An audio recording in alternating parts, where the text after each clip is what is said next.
薄いのアホ。プリズムパワーメイクアップオーカードレディー。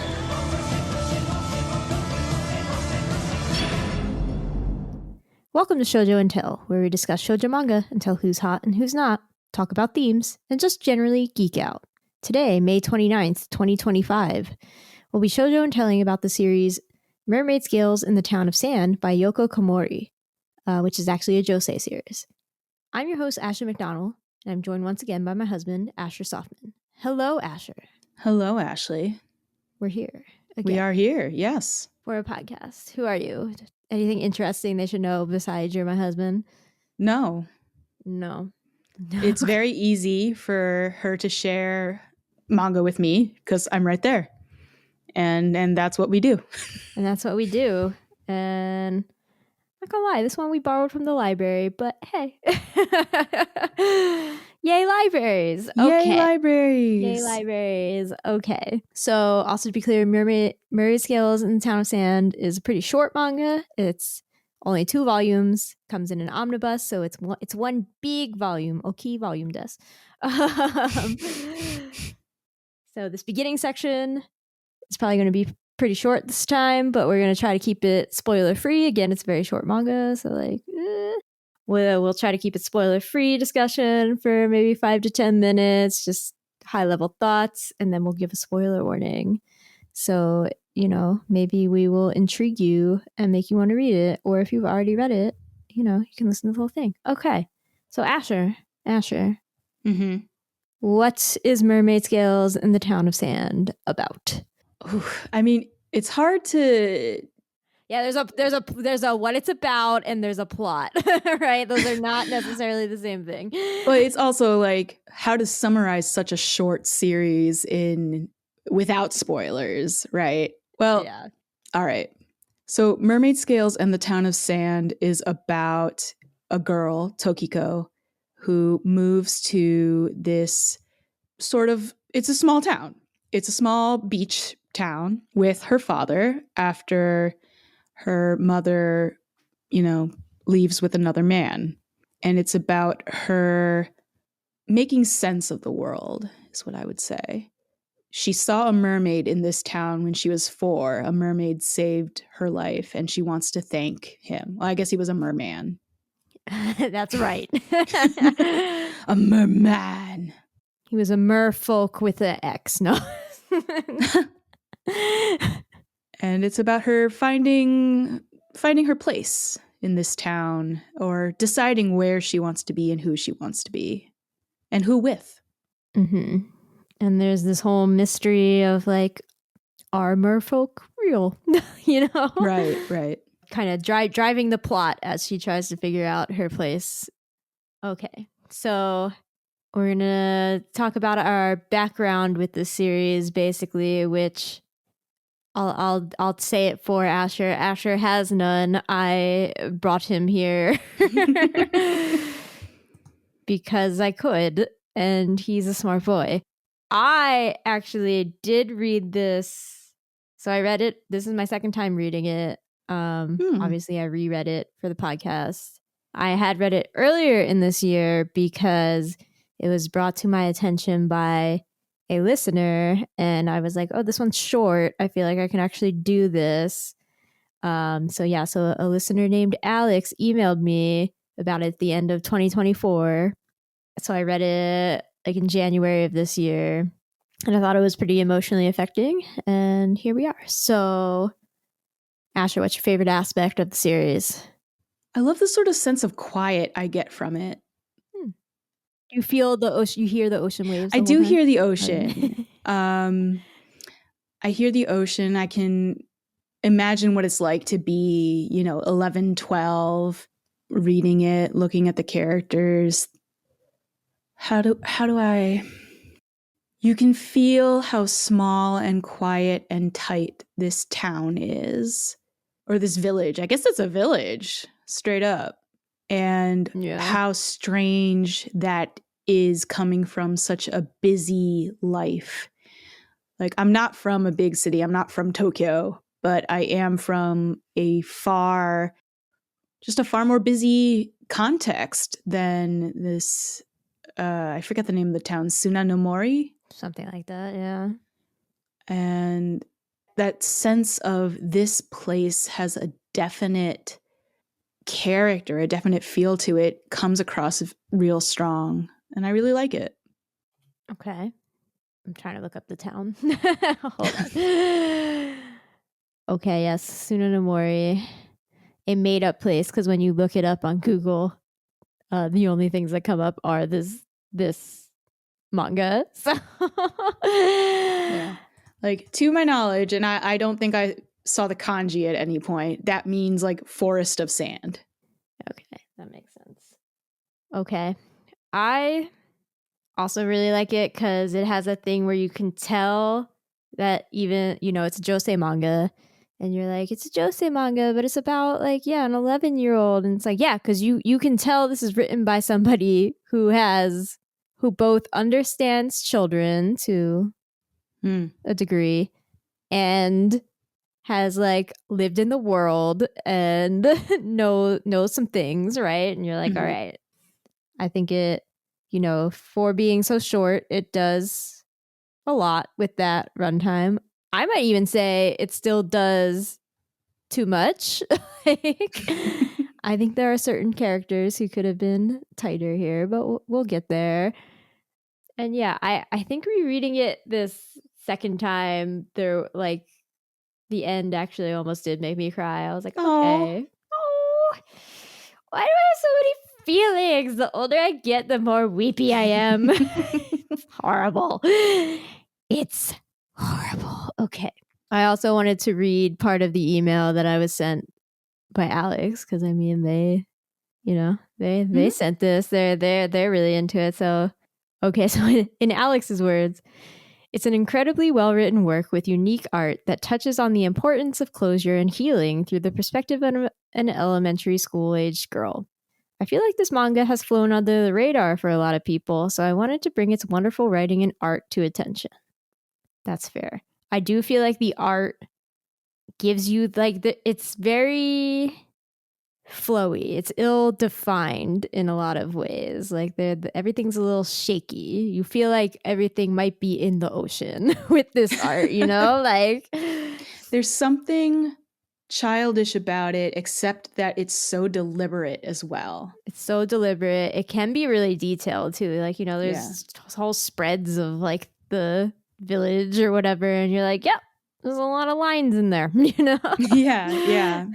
It's a lot of little houses being drawn here. Yeah, it really gave me the sense of like being underwater and you're like looking at something through the reflection of water all the time, to be honest. All right, so that's our little spiel for if this has flown under the radar for you and you are interested. Again, it is published as an omnibus from Viz Media in English. And if you'd like to purchase it, I encourage you to consider buying from Manga Mart, which is a family-run online manga shop. I'll have an affiliate link in the show notes.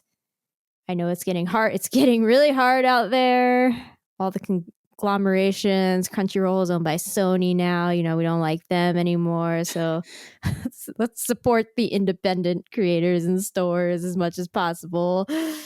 While we still can. Stick together, fam. Okay. So from here on out, it's going to be deeper spoilers than that. We're going to talk about characters and larger plot points and the ending and everything. So if you haven't read this and you want to, pause here. Go see, maybe your library has it. I don't know. Go check it out. Come back later. If you have read it or you just don't care, continue. Here we go. We're going to talk about stuff.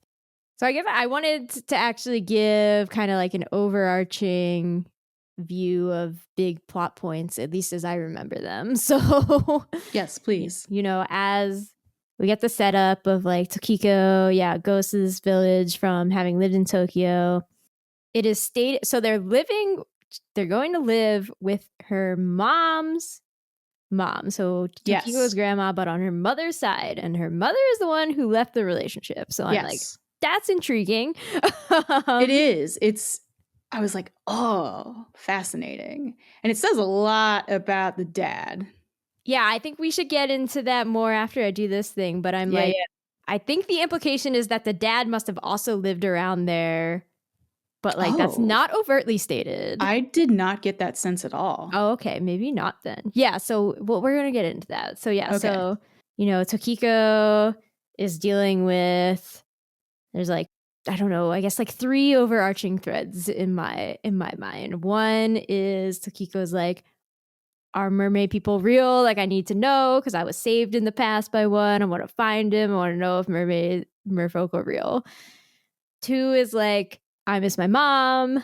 I'm really sad. Like, I don't actually know my dad that well. So I really miss my mom, even though we get the sense that she's not a great mom. But we'll get into that.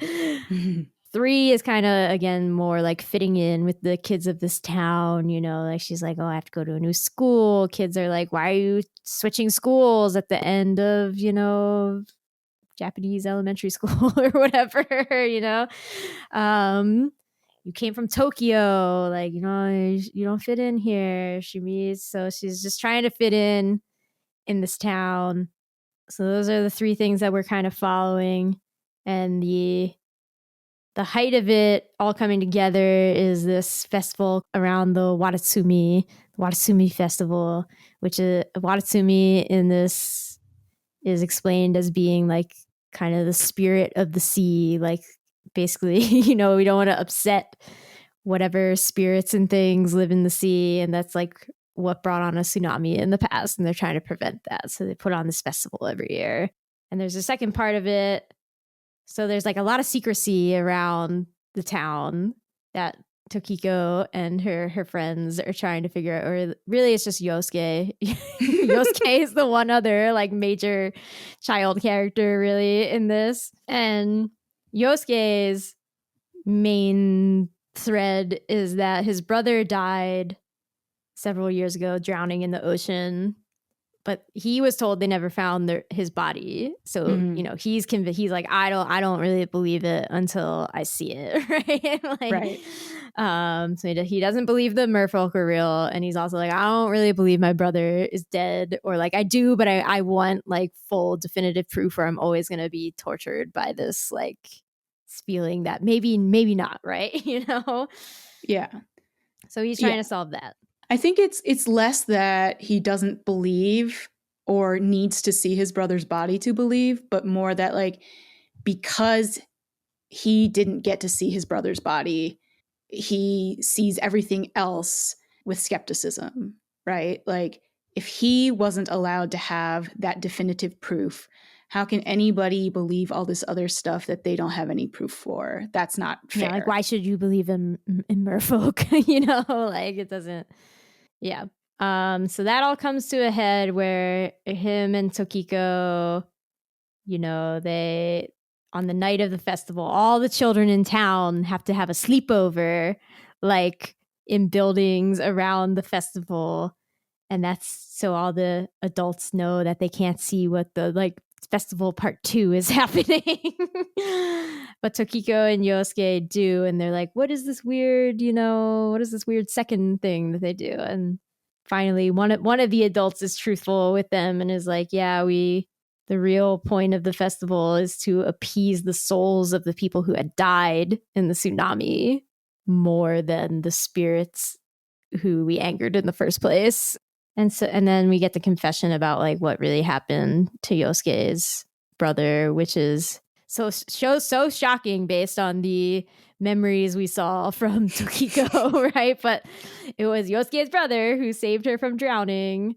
So the point is at the festival where they're appeasing the souls of the people who died, one of the strongest swimmer in town who's over 18 or 20 or something. 20. Yeah, 20. The legal age to drink and vote, I guess. Whatever, right? They dress up like a merman and they go take the offerings out to sea. And so Yosuke's brother was supposed to be that year's merman, and he went out to practice because he thought nobody else would be at the beach. But Tokiko was there and drowning, and he saves Tokiko. And actually, he doesn't die the implication I got was not, he doesn't die from like, he throws her out of the water and then, but he was drowning the whole time. It's like he brings her back to the beach and then like goes back out. Yeah. Gets caught in a net and then dies. That is what happened. Yikes. Tragedy. I mean, obviously, how will any of us really know because nobody was there to see it. Right. There was only one other person who was there to possibly see it, and it was Tokiko's mom, and she's not paying attention to anything. So Right. Didn't even know Tokiko drowned. Yeah, has no idea. So that's like the overarching plot points. But so let's dig into some of those a bit deeper now. So let's talk about Tokiko and her parents, and because they're both fascinating in different ways. Yeah, so tell me how you feel about the dad and where he came from and the decision to live with, maternal grandma. Yeah, he does say that he went there because he was hoping that Tokiko's mom would come back. That's true. That's where she would return to. And I think that quite possibly, like Tokiko, he didn't have a lot of anchor. Like, if he had other anchors, he wouldn't have gone there, right? Mm-hmm. Despite what she did, he still wanted her back. It didn't seem like this was the first time she had left. Well, it wasn't the first time she cheated. It might have been the first time she left. I thought there was another time she left and came back, which is why... It was very brief then. I mean, she was clearly a restless person. Yeah. Like her whole life. Yeah. She didn't want to be in this tiny village. Yeah.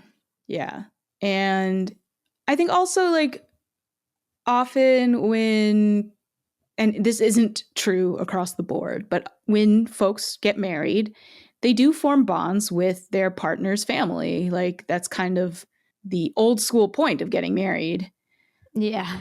And he has a good relationship with Tokiko's grandmother, who also seems to like him and was like, I know that my daughter is... Did you dirty?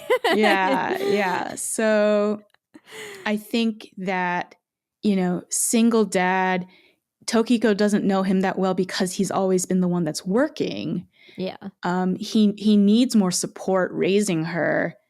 And he has his own, selfish and kind of like adult hope that Tokiko's mom will come back.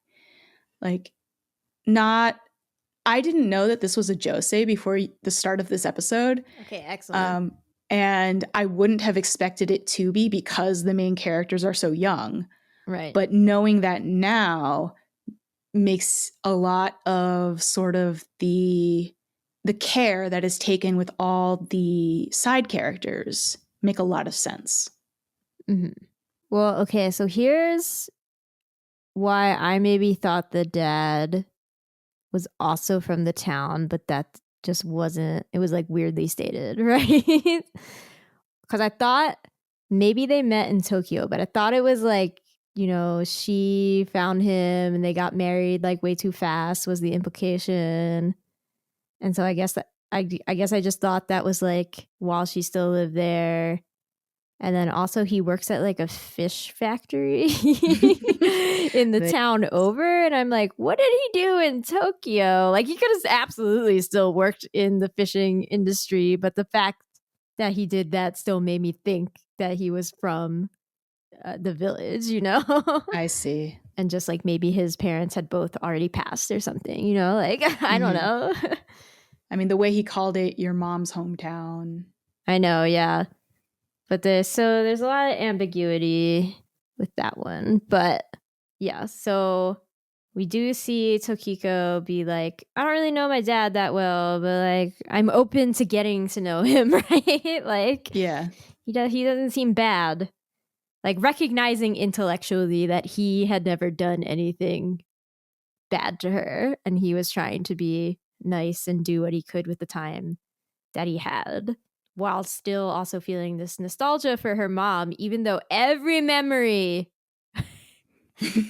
single memory she shares about her mom is like, wow, your mom sucks. Like, your mom sucks. Like that. Like, you know, and that's her mom. I know. I did feel it. I understood. And I was just like, oh, but girl, she definitely sucks. Like, yeah. So, I mean, we're introduced, like, first of all, it's not even that her mom, like, we just told you her mom didn't know that she drowned because she was on the beach but not paying any, like, she had fallen asleep. You think that's the worst part of that story, but, like, not really, because, like, the whole day is just dumb from the jump. It was, like, clearly the weather was bad. Like, they went to the beach and nobody else was there. It started raining. Like, I don't know. I took that as, like, other people in the town knew the weather was going to be bad and stayed home because they pay attention. I didn't even pick that up. And then it was like, I mean, I also get the sense, you know, from later things that the town is like maybe wary of going to the beach as a fun, like, but particularly if the weather is going to be bad, right? Like, I think they would never do that, right? So it's like, she's from this town, not adhering to stuff, not watching weather reports, like, takes her like 4-year-old daughter to the beach. There's nobody else there to watch. She falls asleep. Like, she told Tokiko, like, hey, don't go into the water. Don't go in too deep. Like, put your feet in. Like, that's cool. Don't lose your hat. You know, like, she's concerned more about the hat than she is about her daughter. Like, Tokiko drowns, comes out of the water. It's raining. She's, like, annoyed. She's like, oh, now we're all getting wet at the beach. Like, you know, like, oh, my God, surprise rainstorm because I didn't look at the weather report. Oh, my God, where's your hat? Like, oh, she's the worst, you know? Like, yeah, we are told that she's had multiple affairs. Like, her and the dad are always arguing. So, like, Tokiko falls asleep to the sound of them arguing all the time, but feels reassured when she wakes up in the morning and her mom makes her eggs. And I was like, no, girl, that's your mom breaking the world's shell or this is no good. Yeah. This is your mom cracking the whole thing. And, you know, like, yeah, I don't know. I didn't pick up on some of this the way that you did. And I still want to have a little sympathy for her because there's clearly some unmet need, right? Like, there's something that this woman is searching for and has not been able to find and does not get from her husband and her kid. And yeah. I was like, we should mention the last thing is that she so she leaves a note for Tokiko at the grandma's house, like, covertly, so nobody saw her. It's not a note that's explicitly from, like, she doesn't sign her name or anything. The envelope just says, like, Tokiko. She opens it and it's like, you know, meet at the pedestrian bridge 3:00 tomorrow. 3:00 pedestrian bridge. Like, that's it or whatever. Yeah. She puts together, you know, everybody who knows the letter exists puts together that it's from her mom for different reasons. And then, but she still goes to the meeting and she meets with her mom, and her mom is like, do you want to come live in Tokyo with me? And Tokiko's like, oh wait, does she give her the hair clip first? Do that. I don't remember. I don't remember the order. It doesn't matter. I think she might give her the hair clip first and then is like, hey, do you want to come back to live in Tokyo with me? And Tokiko's like, nah. I'm going to stay in this village with dad. She thinks about it more than that. Not that much more than that. And then she's like, and then the mom is like, okay, cool. And then apparently gives her a pearl necklace and is like, I was going to give this to you when you got married, and then leaves. And again, she's not dressed for the beach, even though they're on the beach. She's like wearing high heels. I'm like, this girl, she's too much for me. Yeah. She's not serious. She's not serious asking an 11-year-old, do you want to come live with me, in a covert meeting and accepting the answer that she thought about for like a minute, you know? Like, Yeah. And I think like an additional terrible thing actually is that the implication is that her mom isn't going to see her ever again. Like she's not going to be there for her wedding. Right. It's like, I was going to save this, but since we're parting ways forever here, it's like, holy crap. Like, whoa. Yeah. Oh man, what a terrible mom. Wow. Yeah. Like clearly everybody knew that she shouldn't have been a mom. And this is the realistic consequence of that is, all right, she's not going to be a mom anymore. Do you think she's not going to be a mom anymore? Like, you think her new boo is just like, yeah, we don't need to do that? I don't know. I don't know anything about him. I don't know anything about their life. Yeah. I can only hope that's that's true. You know? Oh my God. I'm not going to get into too many things with my own life, I guess. I just like had very visceral reactions to that one. I don't know. Yeah. Yes. So Tokiko, I guess, makes peace with that. And like her dad is trying. I appreciate her dad. I have confidence they'll figure it out. The grandma is also fun. I think the grandma is the only adult character whose perspective we get. Like, it's, you know, most of the story is told through Tokiko's perspective. There's one side story, like bonus story, about Yosuke. But there are I think there's 2 moments in the story that are told from the grandma's perspective where we get implications. The first one is about the festival, and the kids have gone into a tunnel that's marked like do not enter, and they're like, no, the kids are going to discover the secret cove. And we don't want that, right? So we see her at like a meeting where she's like tells everybody, like a meeting with all the townsfolk putting on the festival. She tells them like, the kids have been snooping around the pedestrian bridge. I told them that your fields are back there, Mr. Komai, just so you know, so you're in on the story too, right? And he's like, okay, you know, like, so that's like one shift in perspective. The other one was around the note being left for Tokiko, and her being like, oh, it's from my daughter, like while she's out shopping for a yukata or whatever and an obi sash for Tokiko to go to the festival. She's like thinking about the note some more, and she's like, oh, that's for my daughter actually. And like thinking about her daughter having gone to the festival and growing up in the town and how she was and everything. And I'm like, okay. So I thought that was an interesting choice. Like, only the grandma is allowed to have like other narration in the story. I like it. You like it? You're like, old people deserve more. Yeah, I know. Okay, so let's talk about Yosuke for a hot second here, and then we'll bring it together with other side characters and more merfolk, I suppose. So Yosuke comes in hot, right? Being like, what you doing on the beach? You looking for merfolk? Okay, those don't exist, but it's cute that you think that. Don't say that to other people in this town, like to Tokiko. Okay, slow your roll. I definitely thought he had gotten bullied for believing in mermaids. Oh, yeah. he was just trying to look out for her like that. You know? Yeah. I mean, he was just trying to look out for her, but that's not why. Yeah, no, that's not why. And so he kind of has this like attachment to Tokiko that's both born out of a desire to believe in the merfolk like her, and like, I think at least, you know, like he's like, I want to live in this nice, happy world of fantasy with Tokiko. But he's always coming in with his, no, like, that's not real.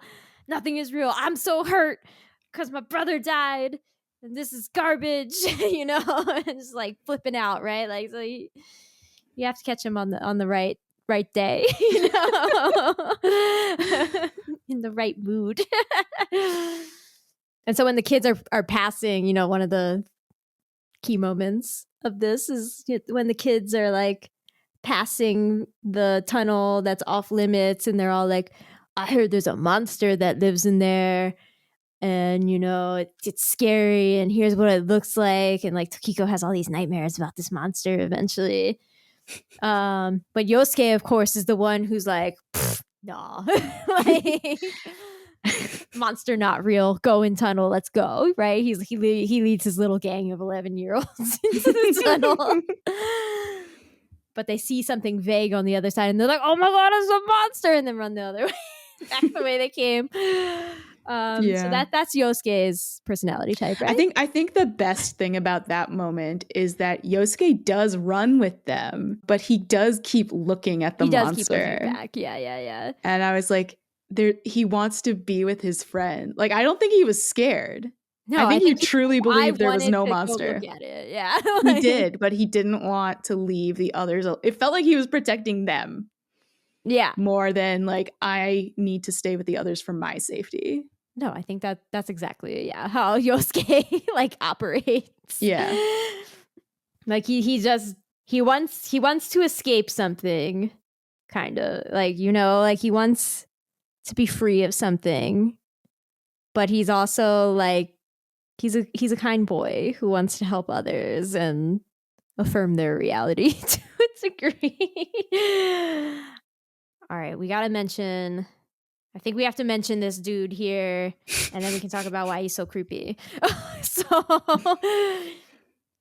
Yosuke learns the truth, which is also told to Tokiko at the same time, because again, they sneak out after the festival where they've had their fun. Now they're supposed to go Betty Bye at like 9 or 10, lights out. If they go, they had to go to the bathroom late at night, but they're supposed to ask the chaperone if they can go, and they just skip that part. They're like, we don't need to do that. She was asleep. I think they tried to wake her up. Wake. Oh, they did. They tried, but if they tried any harder, they would have woken everybody else up. Yes, that is true. They did say that. So they were like, "What? But we gotta pee, so we're going." so they go down, and like they were like the bathrooms inside that building were not functioning. Like you had to use the outdoor bathroom. So the adults of this town are psychopaths, okay? So they put like tarps and stuff all down the hallway that you had to walk down, or like whatever, the whole thing, so that they couldn't see outside to the secret cove, right? Like, it's creepy. I'd be scared. It was very extreme. It was. Yes. Yeah. They're so extreme. Okay. So Tokiko and Yosuke get to the bathroom, and like Yosuke is facing a window, and then being Yosuke, he's like, I'm not scared of nothing, I have curiosity. I'm a middle schooler, I don't listen. So he's like looking out the window, and he's like, interesting lights out there, lanterns and stuff in the ocean. I want to go, we should go investigate. And Tokiko's like, yeah, okay.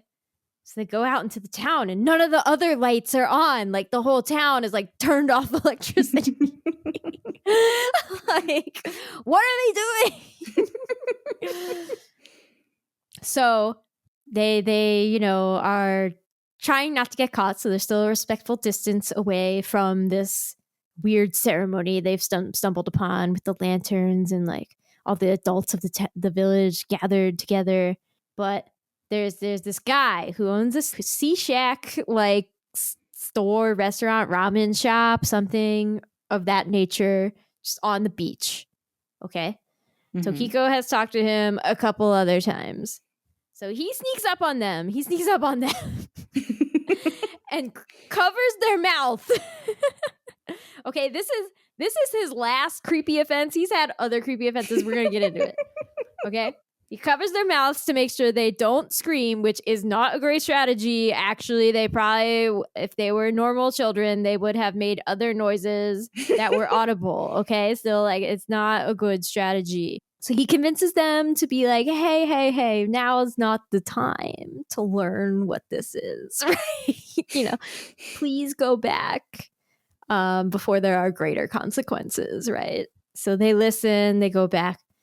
then they go meet with him, like a few days later after they graduate school or something. They go they go to meet with him to be like, so tell us the truth, like, what's going on here? And so he explains the whole festival and why they do it and what the secret thing that all the adults do is and why they keep the children from it. And then he explains what happened to Yosuke's brother. And he's like, yeah, they actually did find his body, but it had been thrashed against the rocks so badly that, like, you in particular, Yosuke, would not have wanted to see it. So that's why it was like a closed casket and you didn't know that your brother was in there, right? Like, and Yosuke, I guess they find some catharsis from this. I do think the ending is a bit like, really? That's gets neatly wrapped up like that, like, because he explains that it's like, yeah, he drowned on the day that Tokiko was drowning and like went into the water initially because Tokiko was drowning. And so, like, it's like there's that natural tension of, oh, does Tokiko feel guilty? Does Yosuke now dislike her because, like, his brother kind of lost his life over this? But they're both immediately like, oh, I'm really, Tokiko's like, I'm really grateful to him. I'm like really sad that he died. I really wanted to thank him. And Yosuke's like, I'm really proud of my brother and I have no ill will towards you, right? It's right. Okay, very neatly wrapped up. Like, not even a little moment. Okay. Like, it's kind of how I felt about that. But I feel like she might have mentioned feeling like he died saving her, even though like that's not what the flashback explanation showed, right? Like, yeah. But we like mentioned Yosuke immediately absolves her of that, right? And like, and like feels okay about this explanation. I'm like, okay, Yosuke's a mature boy, I guess. I don't know. I feel like it's also like, oh, it makes more sense than any explanation he's had up to this point. It jives with who he felt his brother was. He saw this ceremony already. He gets to be proud of his brother for being like chosen as the strongest swimmer and saving this girl that he likes. And there's like a rational explanation for like never finding his body as well. Because actually they did. So I think, probably he was grateful to have finally like a story that could sit well in his heart. Yeah. I'm thinking now, I'm like, you know what, maybe more of my anger about, or like, not anger, but like feeling of, about the ending is less about Yosuke and Tokiko and the sad story of the brother, but more about like this town. Like, this town is weird. This town is creepy. How do they get away with this? Is this realistic? No, this guy in particular is creepy. And so I want to briefly explain other creepy instances of him and then go into something that Asher and I brought up earlier that neither of us is fully convinced of, but we're like, maybe, because we both felt it. So the first instance that I remember we're introduced to this guy, it's like Tokiko and her dad have just arrived in the village. And, they're like literally they just arrived like that day. And Tokiko's like, hey, Dad, can I go to the beach for a little bit? I just want to like walk to the beach and I'll come back. And he's like, yeah. Just come back at like a reasonable time, like come back by 5 or something, like, right. She's like, okay. So she walks to the beach, and again, no one else is there because this town is weird. No one else is there, except this guy who owns the sea shack or like runs it at least. That's like right on the beach. And he's like, hi, I don't know you. You want to have a ramen? And she's like, hi, okay, I'm new. And they like talk a little bit. And then she's like, I don't know. She's like, do you just like talk to all the children of this town or whatever? And he's like, No, yeah. no. He says, we're friends now. Oh, okay, and she's like, huh? And he's like, yeah, I'm friends with all the kids in this town. You're And like, that was no. the creepiest The stranger thing. danger is so high. I'm like, she should not be here right now. Like, she just, yeah, it was very much, I was like, I don't know. If I was her, I'd be like, I don't really want to talk alone with this dude, you know? Like, but okay. So that was number one. What was actually, there's this one in between the two we've already mentioned. I'm trying to remember how he inserts himself again. But again, it's a time where it's like only him and Tokiko. Again, I think it's raining. Mm-hmm. Oh, I think she might see him like before or after. I guess she sees her mom or something. I don't know. Whatever. It's not as important. But yeah, like it's basically like she again sees him. It's just the two of them. They have another heart to heart. He kind of like he implies that he knows what happened to Yosuke's brother without like overtly saying that. Mm-hmm. Because I think she's having a heart to heart about like the kids at school and the merfolk and all this stuff with him. So it's just them talking, and he's like, yeah, nobody's gonna come in this rain. So they're again just bonding like in his shack. Ugh. And I'm just like, really? So after seeing, because I kind of forgot that like Yosuke eventually sees him and they have that third talk, right? By this point, rereading it, I was like, you know what? Not only is this man creepy, but is he real? So Asher also independently, I did not say it. Okay, I had thought it, but I didn't say it to him. Was like, I'm not wholly convinced that he is a real person. Like, I think he might be imaginary. And I was like, thank you. I also got that set. He could be Watatsumi. He could. Yes. I also think he could be Watatsumi. I mean, I ended up landing on, I think he's real. No, I really don't think he is. I don't think he is.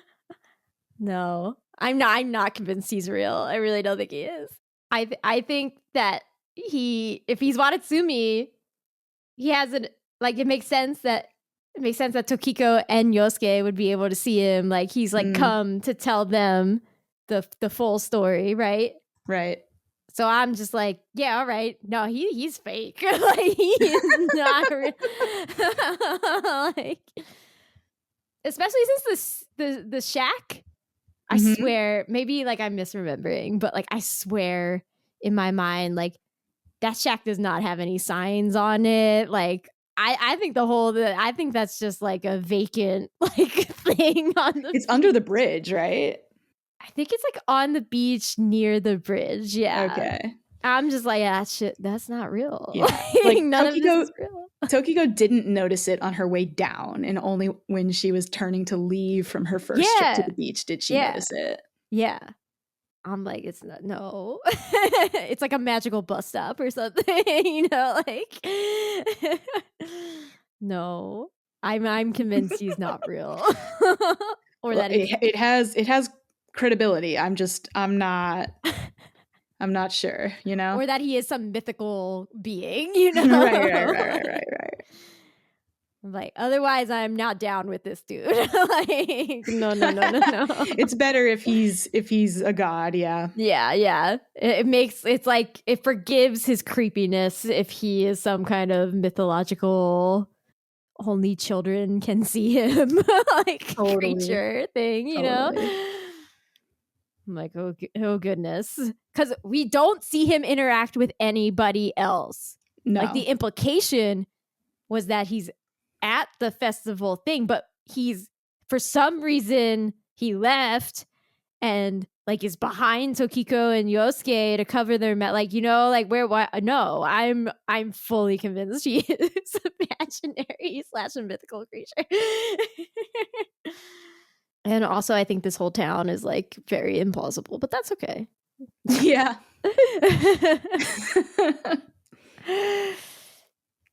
I think the thing for me, so there's this one side character. Her name is Sayu. And So this is the part where I'm like, I think this was a bit too much, and I don't really understand the point of this like subplot. And maybe you have different feelings about it, so I'm gonna bring it up. So basically, Sayu is one of the other children that is like in Tokiko's class, makes friends with.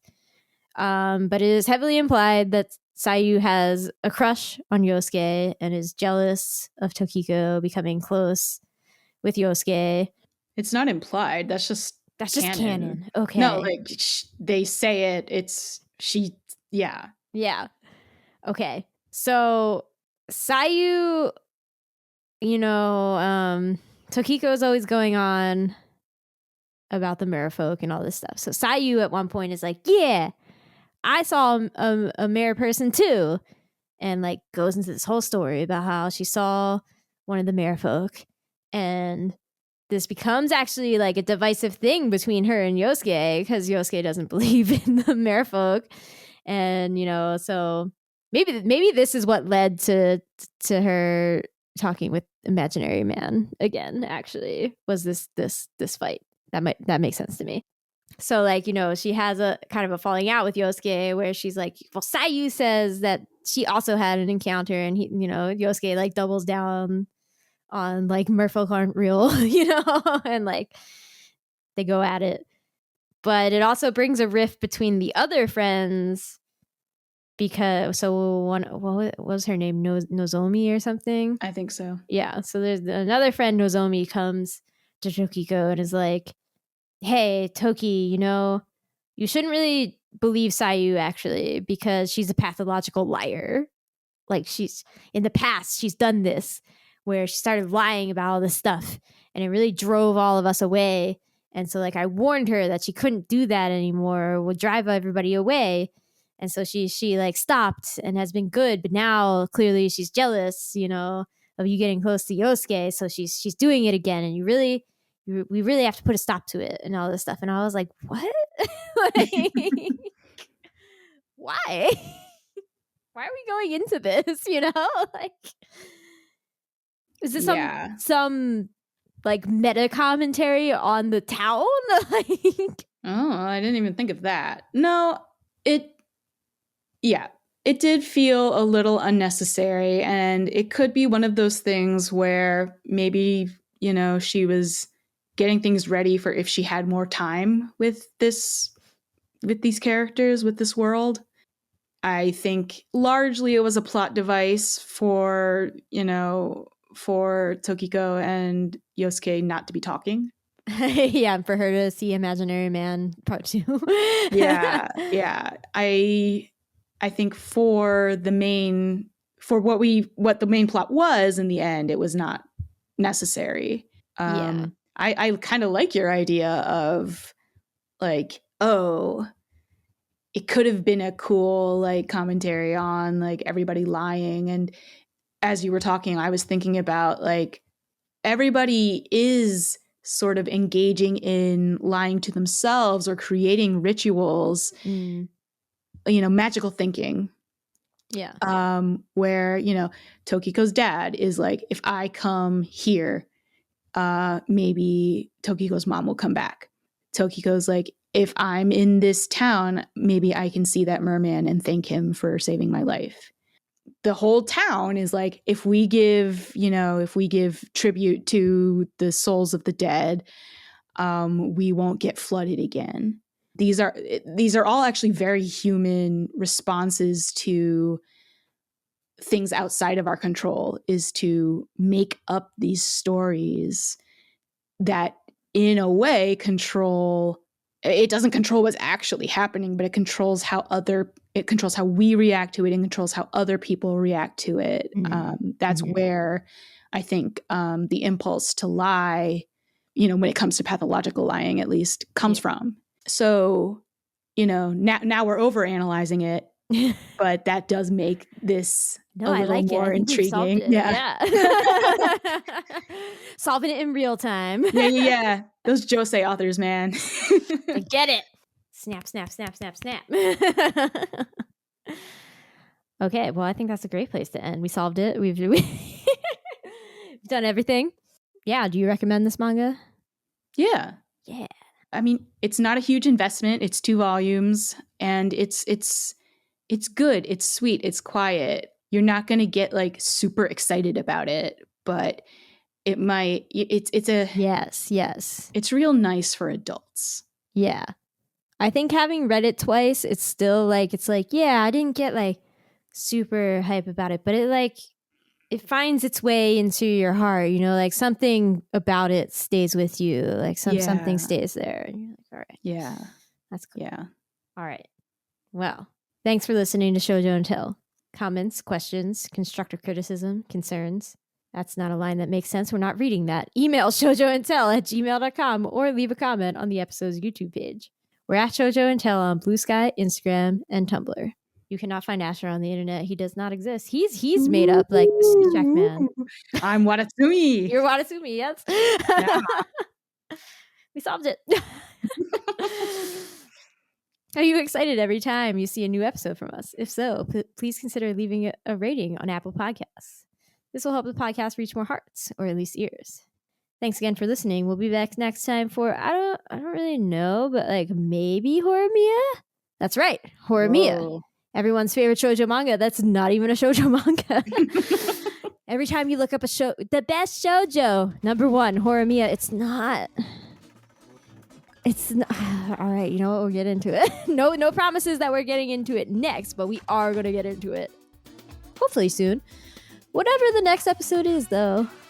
Until then, bye. Bye. Hey. We've got one too. On your back. You know, a plum. I can see it. I do, really? Are you sure? Yeah, it's only a little one, though.